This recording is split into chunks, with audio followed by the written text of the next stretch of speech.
there. So we're kicking off our first topic today in our free spring cleaning mini course. If you're not already signed up for the course, it's totally free. Here's the link. I'll also put it in the comments below so you can just click on that and join us. There's already hundreds of women in the spring cleaning course, and we are into it. Fresh energy, springtime. It's still like a kind of like a white blob out my window, but hey, spring is technically here and I am into it. So topic one, we are spring cleaning our diet today. So there are 6 topics specifically that I'm going to focus on today. I'm going to give you a little bit of background and strategy on each one, and it's going to be like drinking from a fire hose. I just want you to know that right off the bat so you can take notes. I also have the option for you to grab the extension of the course. It's like a value of $147 that I'm giving away for $7. So I'll put that link in the comments below too, and right here as well. So, okay, topic number 1 in our spring cleaning your diet.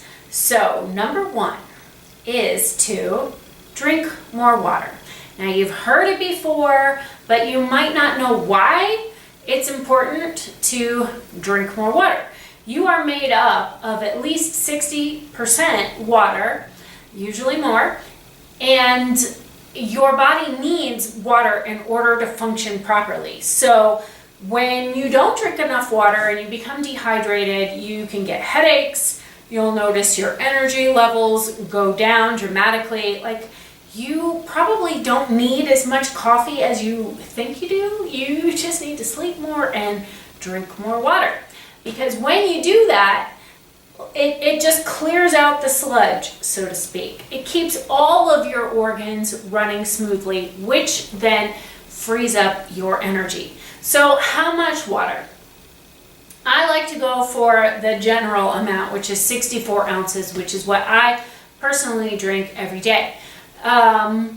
But if you feel like you need more, you can do more. You can Google up how much water do I need. There's specific calculators that you can easily find online that will tell you based on how much you weigh and all that goodness, how much water you need specifically. But a general guideline, if you're drinking 64 ounces of water a day, then you're doing all right.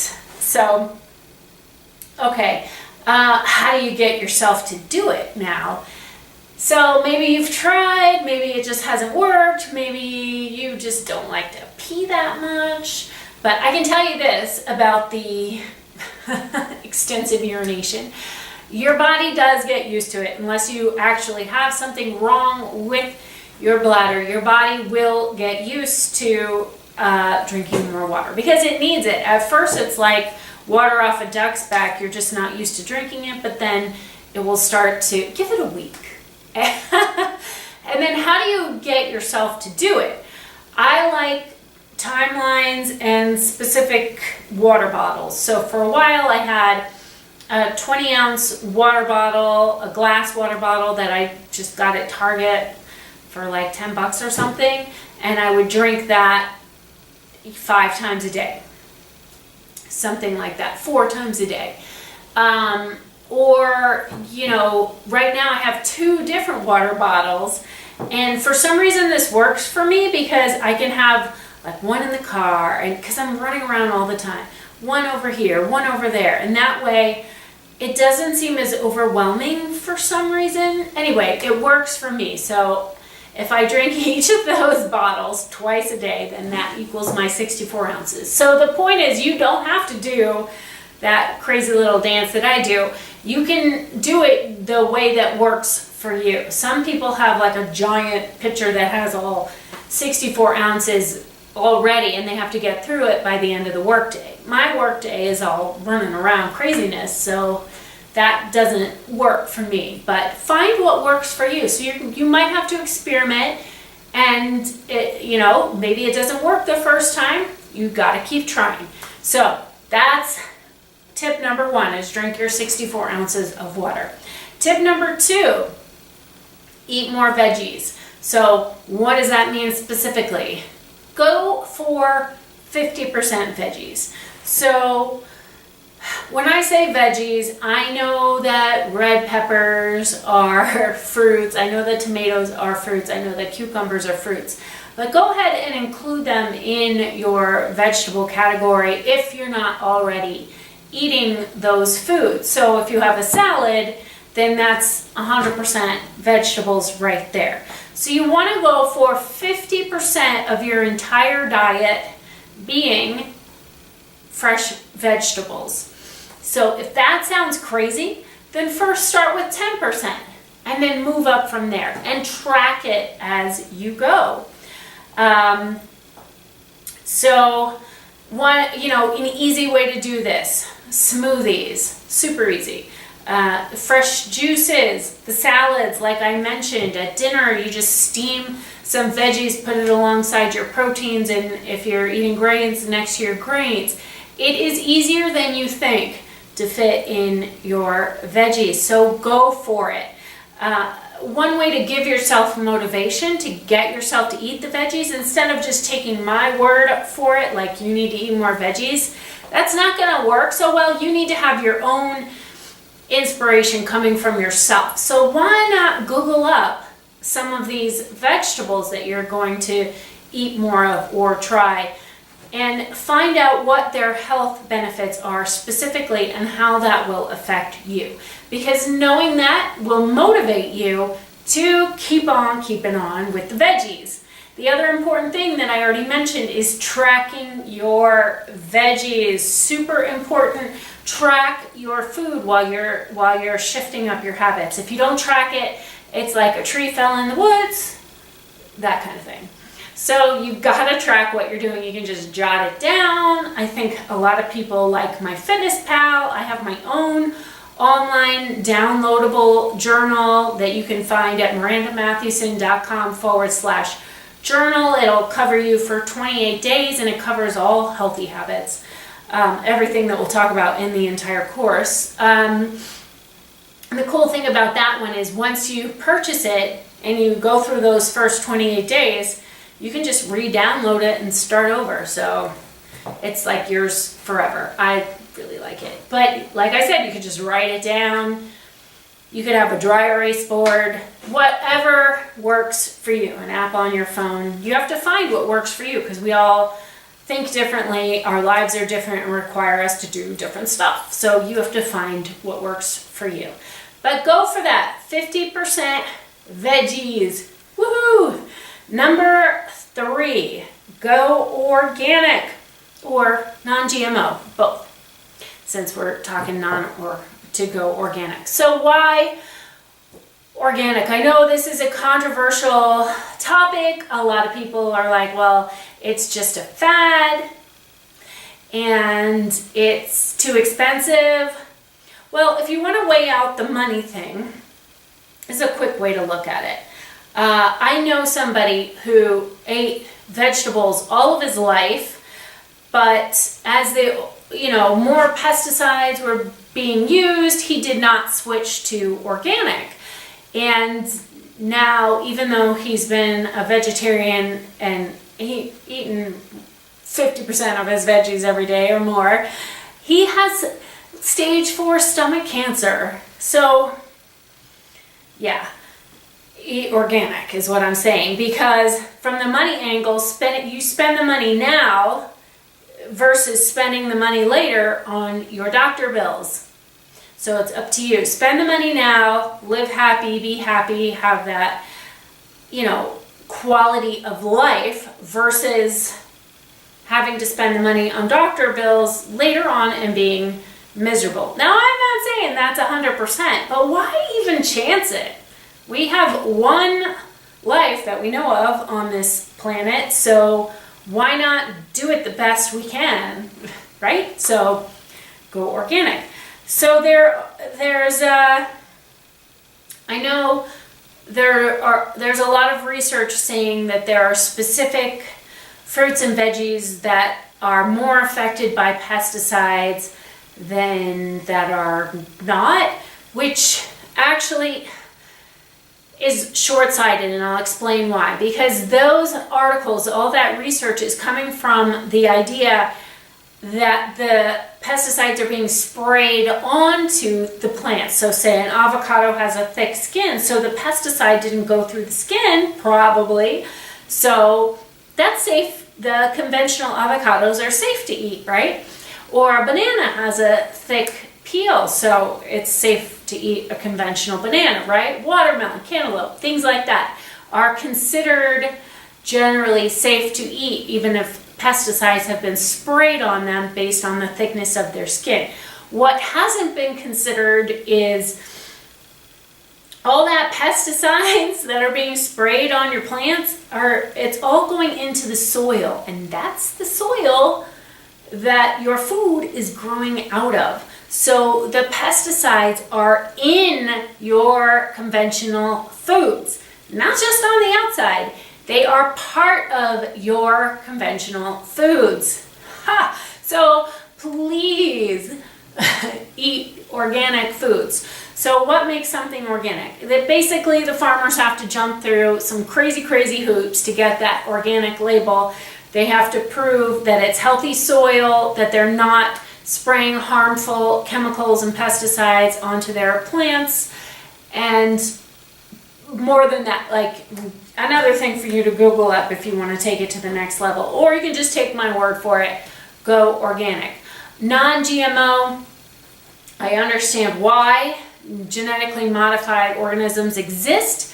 However, if you have the choice, stay away from those. We don't have research to prove. It's so new, so we don't know what the effects of these foods are going to have on our bodies, but we can guess.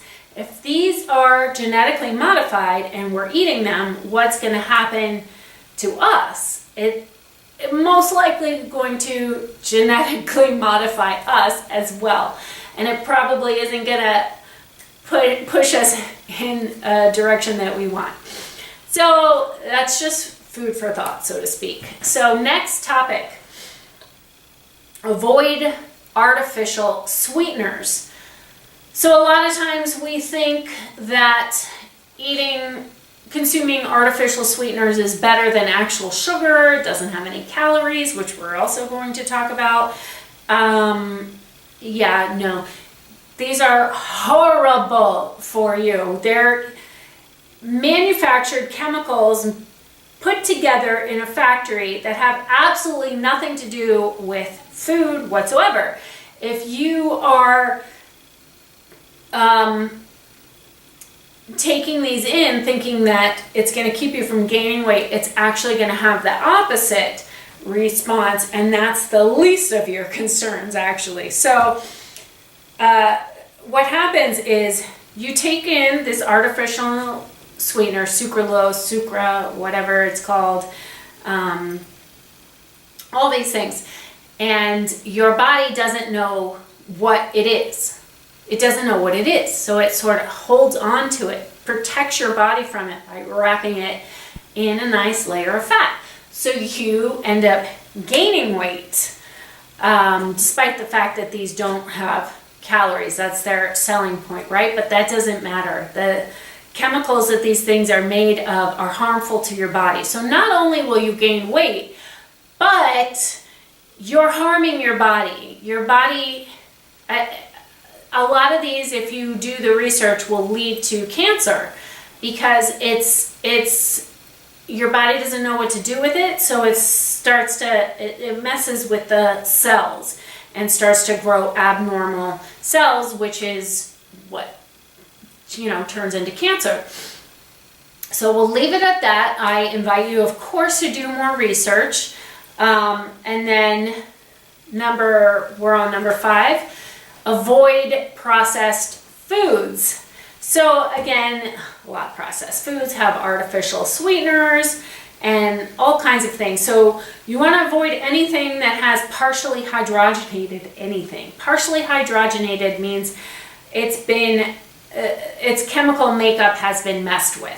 which if you're getting the gist of everything that I'm saying, you want to avoid anything where the chemical makeup has been messed around with. So, because that's going to mess with your own chemical makeup and can easily lead to cancer. Like, cancer is just abnormal cells that are growing out of control, and that is what the artificial sweeteners do to your body. That's what the processed food does to your body. It's kind of like eating plastic. Like, did you know that people don't need embalming fluid as much as they used to because our society eats so many preservatives? So it's like eating plastic, and then we're surprised when we get cancer. It's not good. So avoid processed foods for so many reasons. And then number 6 is pay attention to the quality of your calories versus the quantity of your calories. So let me give an example of this. Say that you have a nice little cup of ice cream and it's only 100 calories and it's got like that sucralose stuff in it, so it's sugar-free, right? So 100 calories. And then you have a banana. You have the option of eating a banana with peanut butter on it instead. Organic banana, organic peanut butter. I like the Wegmans brand. No, they didn't pay me to say that. I just really like it. So the banana and the peanut butter, let's say, just for argument's sake, that that's 400 calories. Now, I don't know off the top of my head if it is or not, but it's definitely more than 100 calories. So you're thinking, calorie-wise, this is a wiser decision, your little sucralose ice cream, right? So you choose that, and you choose it day after day after day, and wonder why you're gaining weight when you only ate 100 calories, right? Well, the thing is that you can eat this, but it has no nutritional quality whatsoever. Plus, it has funky chemicals in it that confuse your body, so your body feels like it has to protect you by surrounding those chemicals with layers of fat and storing them away. Yeah. And while on the other hand, the banana with the peanut butter has nutritional value that your body can utilize and turn into fuel. So even though it's more calories, that's actually good, because what calories do, they're just energy. Calories are energy. You have to eat calories in order to have energy. So you want to take your calories from a strong nutritional source that you know your body can turn into the energy that it needs. So the ice cream for 100 calories isn't going to give you any fuel, and it's going to confuse your body and make you hold on to extra weight. While the banana with the peanut butter will transfer easily into the fuel that you need, slow burning fuel too, and you use it, and then you have more energy, and who doesn't need more energy? So it's easy for me to say, try to shift your thinking from calories are bad to calories are actually your friend, and all they do is equal energy, and you need energy. So find some good quality calories. The way you gain weight is really just you took in more calories than your body was able to burn, or you consumed things that your body didn't know what to do with except to protect you from them and cover them with fat. So I'm going to leave it at that for today, and you can dive so much deeper if you decide to into the extension of this course. And that link is right here. I'll also put it in the comments below so you can easily access that. And I'll be back for topic number 2, which is exercise and fitness. So I'll see you for that. All right, have fun with these. Bye for now.